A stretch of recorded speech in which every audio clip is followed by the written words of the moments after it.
I'm pretty intrigued by that and the benefits that you are discussing in terms of how a school like this can particularly create a advantageous educational environment for this population. Can you reflect a little bit more on the advantages that a charter school that specializes in serving this population has in being able to serve this population relative to a traditional school?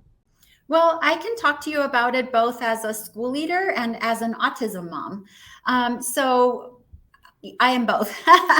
And we set up the environment to be the most optimal for children who have this way of learning. So class sizes are very small. So for example, we might have 9 or 10 kiddos in a class and a lead teacher and 2 support staff in the room, because their environment has to be very small group, personalized, yet they need to have enough peers to work on group collaboration and projects. So the whole setup is intentionally created with what is most optimal for them. Whereas some neurotypical kids might thrive in a classroom of 25 or 30 kids, and they have a lot of peers, and they don't mind the hustle and bustle.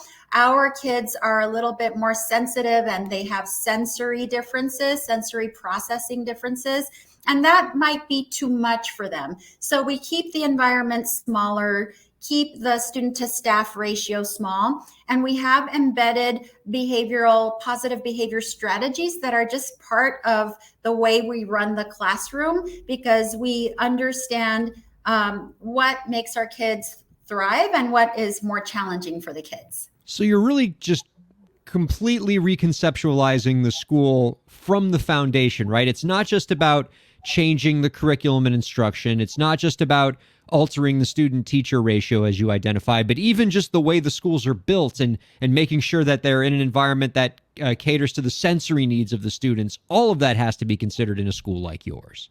Absolutely. And it is our main priority, our main focus. It's serving the whole spectrum, which also has its nuances, because there are children with different levels of intensive needs. So we group our students by abilities and needs. We're always doing data-driven instruction to make sure they're making progress.